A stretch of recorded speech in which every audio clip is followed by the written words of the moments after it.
दोस्तों नमस्कार, जय श्री कृष्णा, जय श्री राधे। दोस्तों आज हम बात करेंगे नवम भाव के राहु के बारे में, यानी 9th हाउस के राहु।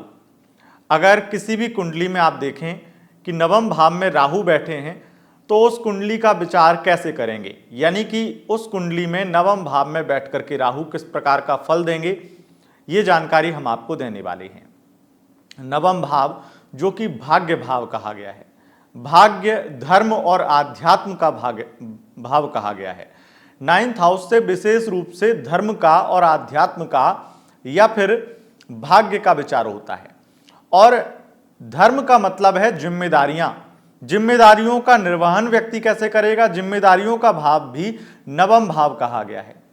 प्रमोशन और अवसर पाने का भाव भी नवम भाव कहा गया है। विदेश यात्राओं को भी नवम भाव दिखाता है और नवम भाव दिखाता है कि आप अपने जीवन में कितना भाग्य के बदौलत उन्नति करेंगे। नवम भाव आपकी आध्यात्मिक शक्ति को भी दिखाता है और नवम भाव आपकी उच्च शिक्षा या श्रेष्ठ शिक्षा को भी दिखाता है। वहां पर राहु बैठ जाएं अगर नवम भाव में, तो आपके भाग्य में और आपके जीवन में किस प्रकार का बदलाव या किस प्रकार का अच्छा या बुरा कर सकते हैं, ये जानकारी हम आपको देंगे। नवम भाव क्या होता है वो मैं आपको बता देता हूं। हर कुंडली का नवम भाव फिक्स है। जो आपको बगल में स्क्रीन पर कुंडली दिख रही है जहां राहु लिखा है, ये 9th हाउस लिखा है, तो ये 9th हाउस जहां लिखा है वहीं हर कुंडली का नवम भाव है। इसमें किसी भी प्रकार से कोई भी संशय मत करना कि नवम भाव आपकी कुंडली का क्या है। यहां पर कोई भी अंक लिखा हो सकता है, कुछ भी हो सकता है, पर आप जब यहां से गिनेंगे, फर्स्ट सेकंड आपको दिखाई दे रहा है कि first, second, third, fourth, fifth, sixth, seventh, eighth और 9th, इस तरीके से आप गिन के आएंगे तो ये भाव नवम भाव है। अब यहां पर राहु बैठे हों और राहु के ऊपर किसी ग्रह की दृष्टि या किसी ग्रह की युति संबंध राहु के साथ ना बना हो, तब मैं आपको जो रिजल्ट बताने वाला हूं नवम भाव के राहु के बारे में, वो वही होगा जो मैं बताने वाला हूं। अब पहले मैं बता देता हूं कि अगर राहु यहां अच्छा हो या बुरा हो तब कैसा रिजल्ट देगा, और अगर मतलब अच्छा बुरा कुछ भी हो उसके रिजल्ट सेम ही होंगे। और फिर मैं बताऊंगा कि अगर अच्छा है, अच्छा राहु है तो वो किस प्रकार का प्रभाव देगा, और बुरा राहु नवम भाव में है तो वो किस प्रकार का प्रभाव देगा। सबसे पहले नॉर्मली राहु अगर नवम में बैठा है तो एक चीज तो होगी ही होगी कि व्यक्ति कंफ्यूज ज्यादा होगा, कंफ्यूजन उसके अंदर बहुत ज्यादा होगी, और जितना अच्छा राहु होगा उतना ज्यादा कंफ्यूज होगा व्यक्ति। क्योंकि नवम भाव के राहु के बारे में एक बात तय है कि ऐसा व्यक्ति बहुत सारी चीजों में सोच विचार करता है, बहुत अलग अलग विषयों का ज्ञान रखता है, लेकिन एक बात यहां पर पूरी तरह से लागू होती है कि ऐसा व्यक्ति हर ज्ञान का अधूरा ज्ञानी होता है। यानी कि उसे नॉलेज हर क्षेत्र की होती है लेकिन अधूरी होती है, और ज्यादा नॉलेज करने के चक्कर में या हर चीज में इंटरेस्ट लेने के चक्कर में यह व्यक्ति कंफ्यूज हो जाता है। ऐसे व्यक्ति के राहु के रिजल्ट ये होते हैं कि व्यक्ति कंफ्यूज होता है और कंफ्यूजन में ही डिसीजन लेता है, जिसमें ऐसे व्यक्ति के डिसीजन बहुत ज्यादा चांस होते हैं कि वो खराब हों, यानी कि वो गलत साबित हों। तो डिसीजंस की वजह से, यानी कि निर्णयों की वजह से ये अपनी लाइफ में बहुत ज्यादा पीछे हो जाते हैं या बहुत सारी प्रॉब्लम फेस करते हैं, राहु कैसा भी हो। लेकिन यहां पर कुछ अच्छी बुरी स्थितियां मैं आगे आपको बताने वाला हूं।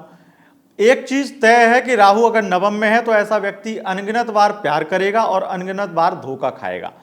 अब एक ही व्यक्ति से बार बार धोखा खा ले या फिर अलग अलग व्यक्ति से प्यार करके अलग अलग बार धोखा खा ले, पर ऐसे व्यक्ति को लव अफेयर में धोखा जरूर मिलता है, क्योंकि नवम भाव में राहु प्रेम नाश योग बनाते हैं। इस वजह से व्यक्ति के जीवन में प्यार तो मिलता ही नहीं है। दूसरी चीज धर्म यानी जिम्मेदारियां। अब आध्यात्म धर्म में अगर मन इसका लग जाए तो निश्चित रूप से राहु बहुत अच्छा होगा, तभी लग सकता है, क्योंकि बुरा राहु तो आध्यात्म में मन लगने ही नहीं देगा। पर जिम्मेदारियों के पीछे, चाहे अच्छा राहु हो या बुरा राहु, अगर नवम भाव में राहु है तो जिम्मेदारियों के पीछे ताउम्र व्यक्ति पूरी तरीके से परेशान रहेगा। जिंदगी भर दूसरों के लिए कर करके मर जाएगा, पर दूसरे कभी उसको एक गिलास पानी नहीं पिलाएंगे, परेशान होगा अलग, और सबसे ज़्यादा यहाँ पर बैठे राहु व्यक्ति को बहुत ही ज़्यादा, अगर अच्छा राहु होगा तो वो व्यक्ति को बहुत ज़्यादा जिम्मेदार बनाते हैं कि जिम्मेदारी निभानी ही पड़ेगी इस तरीके से। पर राहु खराब होगा तो वो अपनी एक भी जिम्मेदारी नहीं निभाएगा। शादी कर लेगा पर वाइफ को कभी भी वाइफ नहीं मानेगा, शादी कर लेगा, बच्चे भी कर लेगा और बच्चों को कभी बच्चा नहीं मानेगा, अपना बच्चा नहीं मानेगा, उसकी जिम्मेदारियों का निर्वहन नहीं करेगा इत्यादि, उसकी पढ़ाई नहीं करवाएगा, उसको ऐसे ही छोड़ देगा। इस तरह का राहु, नवम भाव का राहु अगर खराब हो तो रिजल्ट देता ही देता है। अब नवम भाव में राहु अगर अच्छे हों तो क्या क्या कर सकते हैं वो मैं आपको बताता हूं। अगर राहु अच्छे होंगे तो नवम भाव के राहु व्यक्ति को भले ही 100 प्रॉब्लम देंगे लेकिन उस प्रॉब्लम से निकाल भी देंगे, उस प्रॉब्लम में डाल करके उन्हें बहुत कुछ सिखा देंगे और ऐसा व्यक्ति धोखा खा करके सबर जाता है, सीख जाता है और फिर कभी किसी से दिल नहीं लगाता है। बहुत ज़्यादा अगर अच्छा राहु होगा तब ऐसे रिजल्ट होंगे। वैसे तो नॉर्मली बहुत ज़्यादा धोखा खाता ही खाता है, लेकिन अब ये अच्छा राहु का जो तात्पर्य है वो अन्य ग्रहों की दृष्टि से बनेगा, या फिर राहु अगर मिथुन राशि के हैं, राहु अगर राहु अगर मकर राशि के हैं तो फिर ज़्यादा अच्छे रिजल्ट देखने को मिलेंगे।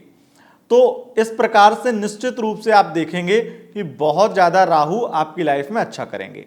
और अच्छे राहु होंगे, मकर के होंगे और मिथुन के होंगे, तो इसमें सबसे ज़्यादा चांस बनेंगे कि विदेश यात्राएं बहुत करेगा ऐसा व्यक्ति, विदेश से धन कमाएगा और ऐसा व्यक्ति साइंस के फील्ड में बहुत ज़्यादा तरक्की करेगा, साइंस के फील्ड में जॉब करेगा, साइंस टीचर बनेगा, उसमें बहुत ज़्यादा अच्छी तरक्की करेगा, धन लाभ कमाएगा। राहु यहाँ खराब हो तो व्यक्ति को पग पग पर रुलाते हैं और राहु अच्छे हो जाएं तो धन के लिए व्यक्ति को कभी सोचना नहीं पड़ता है, धन आता ही रहता है और बिजनेस व्यापार में तरक्की होती ही रहती है। विशेष रूप से नवम भाव के राहु अगर अच्छे हों तो धन लाभ कराते ही कराते हैं और विशेष रूप से कराते हैं, अधिक मात्रा में कराते हैं, इसमें कोई भी संशय नहीं है। अगर राहु आपके अच्छे हैं तो आपको छोटे भाई बहन इत्यादि धोखा नहीं देंगे, पर अगर राहु बुरे हैं तो आपको बार बार आपके छोटे भाई बहनों से धोखा मिलेगा, यहाँ तक कि आपकी संतति, आपके पुत्र पुत्री, आपके बच्चे आपका सम्मान नहीं करेंगे और वो आपको आपके हाल पे छोड़कर चले जाएंगे। जैसे ही वो अपने पैरों पे खड़े होंगे वो आपकी जिम्मेदारी नहीं निभाएंगे। अगर राहु यहाँ पर खराब हो तो ऐसा होगा ही होगा। नवम भाव का राहु शिक्षा और उच्च शिक्षा में बार बार अवरोध उत्पन्न करता है। अगर राहु खराब हो तो व्यक्ति की पढ़ाई जो है वो लगभग नहीं हो पाती है, और अगर राहु अच्छा हो तो पढ़ाई तो होती है लेकिन बार बार उसमें अप्स डाउन आते हैं, या फिर मैं ये कहूँ कि लव अफेयर के चक्कर में पढ़ करके जो वो अच्छा कर सकता है अपनी पढ़ाई में वो नहीं कर पाता है। नवम भाव में बैठे राहु 1 महीने का गर्भ नष्ट कर देते हैं अगर राहु खराब हो तो। 1 महीना मतलब प्रेगनेंसी कंसीव करने के बाद 1 महीना बाद में बच्चे को दिक्कत हो सकती है। अगर राहु बहुत ज्यादा बुरा है, खास करके धनु राशि का है, तब ऐसा होता है। या फिर राहु और शनि की युति, खराब राहु के साथ में शनि भी, जैसे मान लीजिए मेष राशि का राहु और मेष राशि का शनि यहां पर बैठे हों तो नवम भाव में मेष राशि के शनि राहु गर्भ नष्ट कर देते हैं। अगर उनके ऊपर बृहस्पति या शुक्र की दृष्टि नहीं पड़ रही है तो निश्चित रूप से 1 महीने के गर्भ को नष्ट कर देते हैं। इस तरह की प्रेगनेंसी में प्रॉब्लम आती है।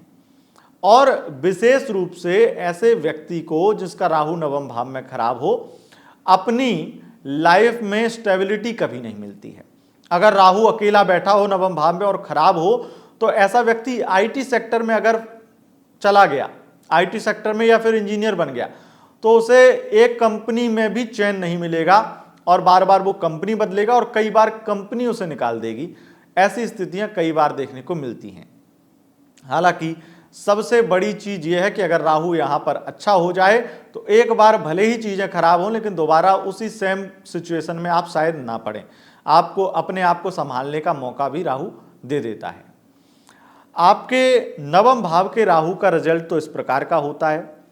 अब मैं आपको कुछ विशेष बातें बता देता हूं कि नवम भाव विशेष रूप से आपके आध्यात्म का भाव है, धर्म का भाव है, आपके भाग्य का भाव है। तो आपके भाग्य का सपोर्ट, आपके आध्यात्म का सपोर्ट और आपके विशेष रूप से प्रमोशन इत्यादि या कोई अवसर इत्यादि आपको सपोर्ट करे या कोई आपको अपॉर्चुनिटी मिले, तो वो सिर्फ और सिर्फ इसलिए मिल सकती है क्योंकि आप उसके लिए प्रयास कर रहे हैं, आप उसके लिए प्रयासरत हैं और आपकी आध्यात्मिक शक्ति उसमें मदद करेगी, आपका भाग्य साथ देगा। अगर राहु यहां पर अच्छे हो तो, बुरे होंगे तो ना आप पूजा पाठ में मन लगाएंगे जिससे आपको आध्यात्मिक शक्ति सपोर्ट करे, बुरे राहु होंगे तो आप कभी कोशिश ही नहीं करेंगे किसी अवसर में जाने की, अवसर पाने की।